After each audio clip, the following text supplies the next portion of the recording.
we are just so excited that you're here. Thank you for joining us for Mental Health Monday. And with no further ado, Linda Marcoux. Thank you so much, Danielle. Can you hear me okay? Okay, wonderful. All right, so yes, my name is Linda Marcoux. I'm a school psychologist and I have been since about 2007. I am also a crisis prevention intervention trainer for the county. I've done that here as well as another place in Maryland since about 2011.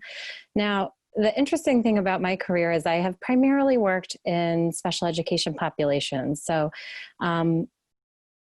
primarily in public separate days or regional programs where kids are typically, they go there once they have experienced some level of difficulty, typically due to their behavior. So they end up in one of these other programs, and that's been the bulk of my career. I think I've only had 1 year as like a normal school psychologist. So I'm guessing that's why I got asked to do this particular presentation. Now, while I did put together most of this myself, I did want to say special thanks to Michael Powers, who's the school social worker that I work with. We work at Carl Sandburg Learning Center here in Rockville. And a friend of mine, Ashley Nero, who is a high school teacher at Blair Ewing, looked over this with me as well. So I like to give credit where credit is due, and I much appreciate their input. So I'm going to go ahead and get started. I want to just start by framing this whole presentation with this phrase who was brought to us by the thriving school psychologist. Her name is actually Dr. Rebecca Brandsetter. I have never said it aloud, but I follow her. She's a good follow on Instagram, Facebook, all the things. She does free parent workshops, handouts. So again, her handle would be the Thriving School Psych. And she came up with this meme that says, add the phrase in a global pandemic to the end of any parenting self-criticism and give yourself some grace. And that really rang true to me, as well as both at work and at home. And I hope it does for you as well. And I want to keep coming back to that because we are in a crisis, not just us, but our kids. And for kids who have meltdowns, I think the anxiety of not only this pandemic, but really the dual pandemic that we're all living in, will likely increase stress and potentially their meltdowns as well. So empathizing with them, listening for feelings and not just facts, and then chatting when they're calm is really kind of some of the framework of this. And I'd like to even just take out the parenting part and say, if you add the phrase in a global pandemic to the end of any criticism at this point and give everyone some grace, yourself and your child. And it works for anything. Like, let's say, oh, I didn't take a shower today. Yep, in a global pandemic. That didn't happen today. And give yourself some grace. This slide is brought to you by Crisis Prevention Intervention. It is the framework for an 8-hour course, so I'm not going to go through it piece by piece. But the really important part of this and what we teach to our staff and what we practice at work is we have to recognize where our children are so that we can better respond to them. And anxiety in this framework is defined as simply any noticeable change in behavior.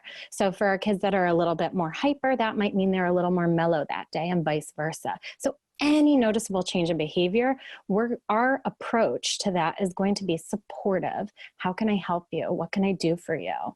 Whereas when kids start to get a little more defensive, that might be where the refusals come in, some intimidation, anything like that. We're going to get a little bit more directive and set limits.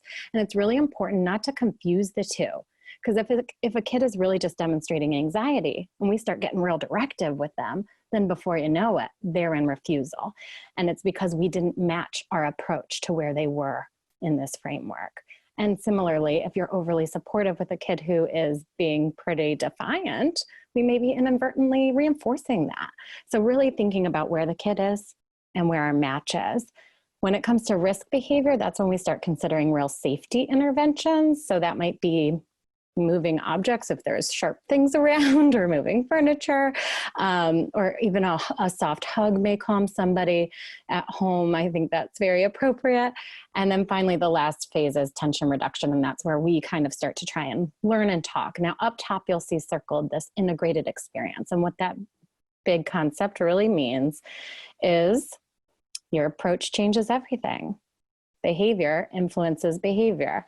And the example I like to give with that is that when you call a customer service, if anybody's had to call Verizon or Comcast or any of those things, you know that the way they speak to you immediately impacts the way you speak to them. And the same is true between yourself and your kids, especially in those stressful situations. So we will be kind of coming back to some of those concepts throughout. So some of the main topics for the day are family and self-care, and then what to do before, during, and after a meltdown. And I'm trying to keep an eye on the time, and we'll try and get through this in a timely manner for all of you. So I want to start by talking a little bit about routines, because routines right now are probably really, really different than what they were before.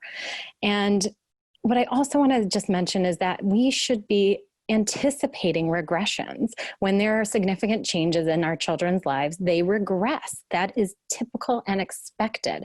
And what is going on right now in our world is not normal. They may need more reminders. And for little ones, pictures are a really great solution. A checklist for older kids is a really great option. But pick the most important things, make it visible, and put it in a logical place. So bathroom reminders go in the bathroom. And that may be something that they had down, but all of a sudden, now that we're in this global pandemic, all of a sudden you're like, you know how to brush your teeth. Go ahead and brush your teeth. But they may need a little checklist to help remind them get through, because regression is typical in times of stress and change. And while this altogether may look like too much, I mean, I certainly don't have something quite like this up at my house. I like to think about bookends. So if the first thing in the morning, that first initial get ready routine, and then that last before bed routine are the only things that you can maybe make visible, that's probably enough. Bookending their days with some really solid routines may be just enough. And whatever happens in between during a global pandemic is what we're going to have to function with. And then getting creative about activities and exercise, because everything's really different. It's not the same activities that we were in before. So big or small, having something to look forward to can really lift spirits and help us have something to look forward to. And these are plans that are not rewards. They're not earned or lost. They're just positive parts of your family routine that you get to establish. So whether it's something like breakfast for dinner to look forward to, or a family walk, and for the older kids, don't just say, let's go for a walk, like set a purpose to the walk. Like, oh, so-and-so needs me to drop off, whatever it is. Like you might be able to walk to somewhere and get ice cream. I don't know. But setting a walk with a purpose for a lot of kids really makes them more likely to go. Making up a day at home, like maybe they get to wear pajamas to school one day, or a family game night, just having these things to look forward to can really buoy your week, especially when times are difficult. And allow them to plan and choose with you. And so thinking back to that integrated experience about how we're impacting each other, there are so many factors that could negatively impact our ability to be consistent and calm, whether we wake up late, we haven't had our coffee, we didn't get enough sleep. I know that's a really big one for a lot of us, and a variety of other factors. So when thinking about that, kind of the way to balance that is really through self-care. And what I said on this slide, and I really think is self-care has kind of been co-opted. It is not all about bubble baths and pampering. I mean, sure, maybe that's fine for some, but it's really about making the time to truly take care of your actual needs, like setting up your own routines that work for you, because I'm sure they are quite different than what they were before all of this. Making sure you're getting enough sleep if that's within your control.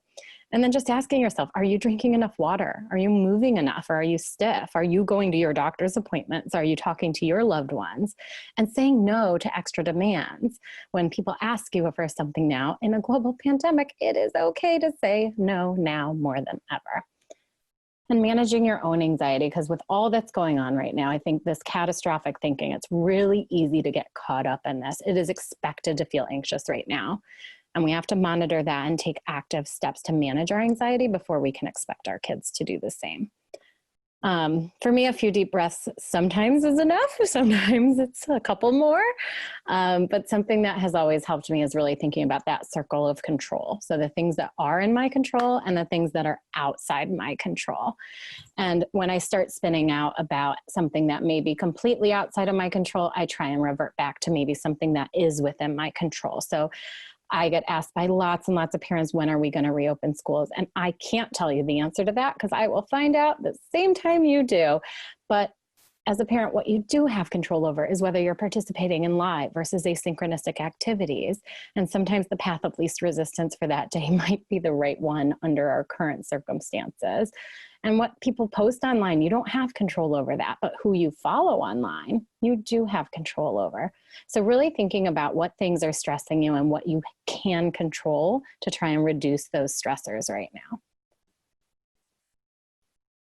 Okay, so I'm going to keep us moving so we stay on track. But before a meltdown, I think if you know that you have a child who's prone to meltdowns, assigning a calm space together. It doesn't have to be fancy at all. It could be their bed, it could be a chair, and explain it's a space for coming down and not a punishment space.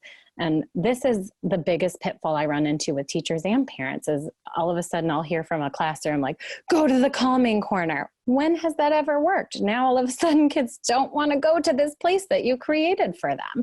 So we'll talk in a minute about how we can use it, because just shouting at them to go there is not going to make it happen. And in that space, you're going to want to have some things like music or things that you know they like. So sensory items, a soft blanket, books for readers. It depends on each kid. And so then a lesson that I do with kids that I thought was valuable enough to put in here is looking for the signs. And what I tell kids and what I talk to them about during our groups is I ask them this question is, how do you know it's going to rain before a single drop of water comes? And their hands shoot up, and today is a great day to talk about it since it's been raining. The clouds get dark.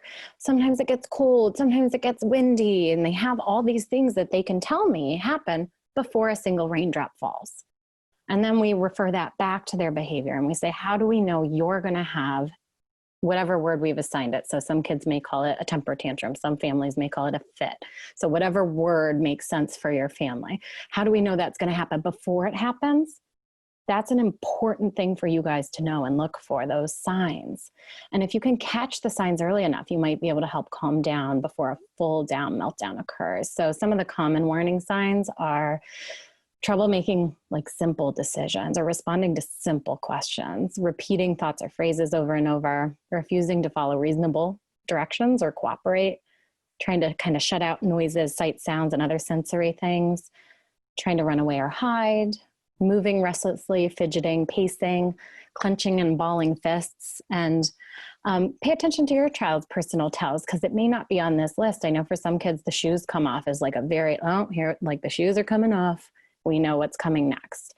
And looking for those really early warning signs is what we're looking for, because once you notice those warning signs, and at some point, if your kid is cognitively and language-wise able to have that conversation, to talk about a predetermined signal or code word. So I've had kids pick really, really silly stuff that sometimes will snap them out of it. Like, okay, now that we've talked about this, now that we know there are some signs, what word can I say to you in that moment that will help remind you of this conversation? And so I had one kid pick oranges and somebody else supercalifragilistic. And for some kids, it might be like a nonverbal, like pull on an earlobe, something like that. Now, for other kids, pointing out the sign in the moment may just shoot them up, and it may be too hard for them. So some other things to try when we notice the signs, because boy, is it easier to identify it on others than it is to ourselves. You can try and distract them with literally anything else, like, come here, I want to show you something. Try whispering, asking questions or changing the topic is really helpful. Giving them space, being patient, and the last one is one of the most important, is allowing them to save face in the moment. So if you're able to distract them for a moment and they say something like, oh, I just wanted to be by myself. And you know darn well that was not what truly caused the problem. It is okay to let them save face in the moment and later wrap back around to it. They may be more open and willing to have that conversation when they're not in the thick of those feelings. So planning ahead as a family and deciding on what some non-negotiables are, whether it's hitting, breaking things, hurting self or others, those are some pretty good non-negotiables. Like those are things that are unacceptable. And then during a meltdown and before a meltdown, really figuring out what those things are. And all family members should have a clear understanding of what those boundaries are prior to anything happening. So then during a meltdown, I want you to just really empathize and acknowledge feelings first. And MLK has this great quote that says, violence is the language of the unheard. And all behavior is communication. So what is it they're trying to tell you? If you can acknowledge and name their feelings, that alone may be enough to bring some level of calm to the situation. Don't let their behavior distract you from their point. If you can figure out, I know you're feeling mad because you didn't get the dessert you wanted, or whatever the case may be, whatever started it. If you are accurately naming what is going on and they feel heard and understood, and then you can kind of acknowledge, well, we'll go to the next slide, but I think that's a really, really good start if they feel heard and understood. And then we can be really reassuring once we know what that is. It takes a lot of trial and error because every kid's different. Some kids really want physical distance. Other kids might want a firm hug or some sort of touch. But either way, keeping your voice and body and your language really calm is going to be helpful. Coming back to behavior impacts behavior. Making sure your child knows that you're there, that you understand that this may feel scary or it may feel out of control. And what I would encourage you guys to do either now or right after this is pre-planning some reassuring comments that you can go to when it's starting to get to that level. So some examples are, when you're ready, I'm right here. You're safe, or it's okay to have big feelings, or you're surrounded by love. You got to figure out what's right for you and your family. But pre-planning those things just takes some of the weight off in the moment. I know I'm going fast, so I'm sorry. So clear expectations, getting back to those non-negotiables in the moment during a meltdown. We're going to ignore a lot of those other things that were not considered non-negotiables. When your child is screaming and throwing things, it really can feel like an emergency, and you kind of get shot into this fight, flight, or freeze mode sometimes. But it doesn't mean that it is emergency. That's the experience you had. But the question is anyone actually going to get hurt? And using some when and then statements can be really helpful, really simplifying your language.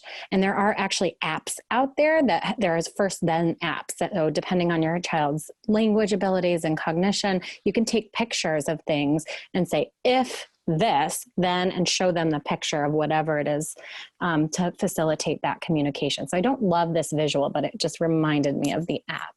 So I kept it there because we're not really talking about routine stuff. We're talking about like when you're safe, then we can talk this through. And if it's not a safety issue during the meltdown, consider letting it go.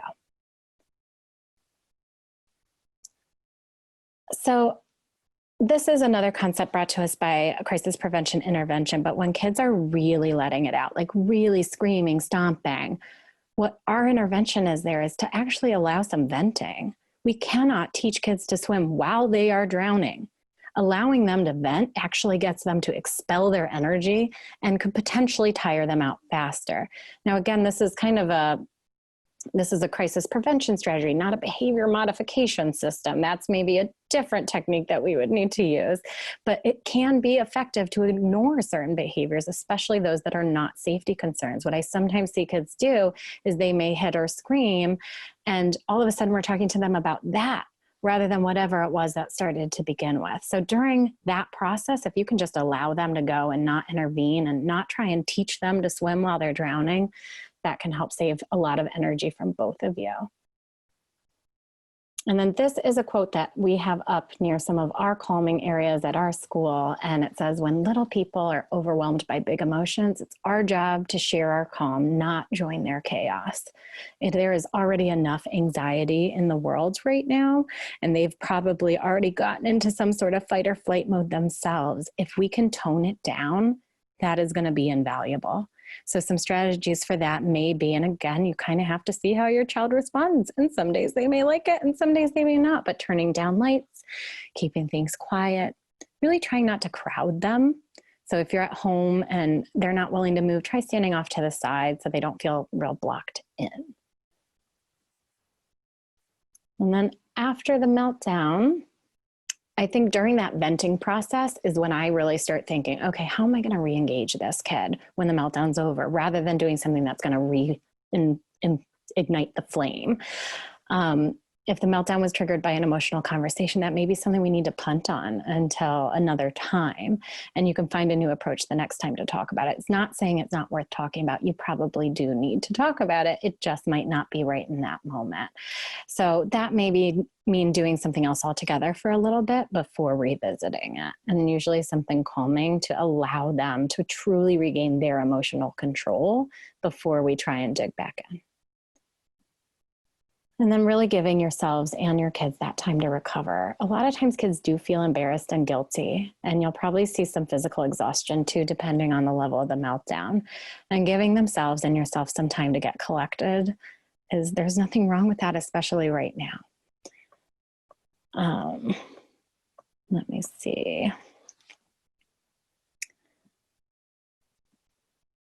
Okay, finding the right time to talk. And it may not be right after the meltdown took place, but that's a really important step. And it's not one we want to skip. This is where the learning is going to take place. So we have to be sure that we're fully back in emotional control ourselves and them.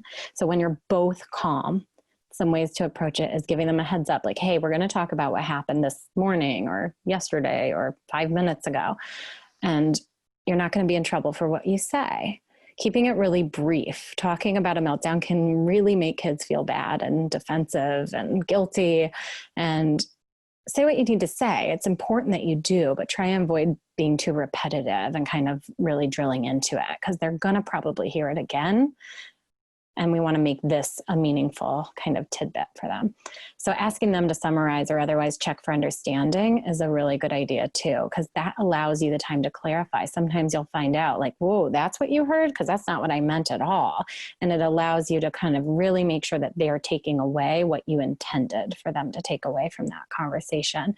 And when we do that when we're calm, we've thought about what that takeaway is and making sure we're delivering that so that they understand it. And if you decided on an action plan, be sure they've understood their role in that. And lastly, asking for and accepting help. When you rely on others and ask for help, you really show your child that there are many components to healthy coping strategies, and that none of us are really able to do everything all by ourselves. We sometimes need help.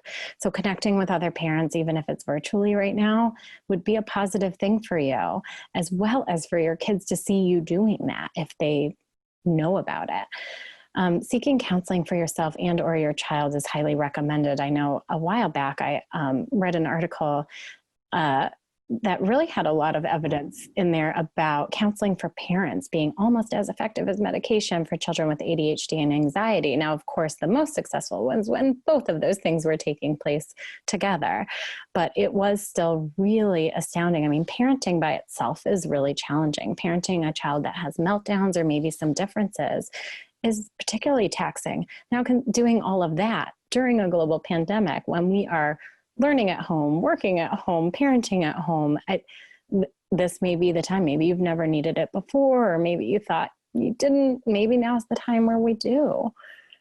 Communicating with teachers, pediatricians, and other adults in your child's life can also be really invaluable. They have great resources available to you.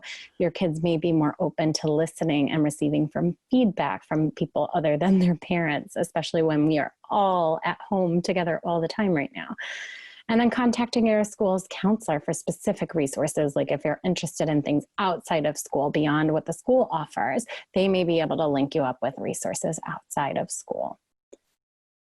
So I know I went through that quickly. I did find an article that was really good, so I linked to that in the presentation. If we have parents who have students with autism or who may be ALO, this website is really phenomenal and has a lot of resources on it as well about assistive technology and other strategies that may be more specific to your needs. Respite care is something I like to mention. That's occasional child care. So that you can run errands. They may actually even come into the home if you're comfortable with that and help with virtual learning for those that qualify. Now, during the global pandemic, the financial piece of that has been waived. So if you meet the other criteria, you still would be eligible for respite care. And if safety issues do arise, the crisis number and the mobile crisis unit are here. as well as 311 is one of the most underutilized resources that I've come to know about, particularly from my social worker. So if you call 311, let's say you don't remember the mobile crisis number or anything like that, you can call 311. They ask you for your zip code and they can link you with all sorts of supports in your community, whether it's for rent, for food, for whatever your needs may be. And getting that help right now in a global pandemic may be exactly what you need. So I think that is the last page. And hopefully you got a little takeaway, something that you can consider, think about. And I really, really appreciate you guys coming today. I think we'll be doing a question and answer here shortly. So thank you so much for coming and staying with us. Thank you, Linda, for joining us. What we're going to do now is I'd ask that if you have the opportunity, if you'd go ahead and click on that link, and while you're going through the question and answer session, please just make sure that you complete the feedback form. I want to also remind you that we'll have future workshops, and they are you can go to our website and view our schedule at www.mcpsparentacademy.org.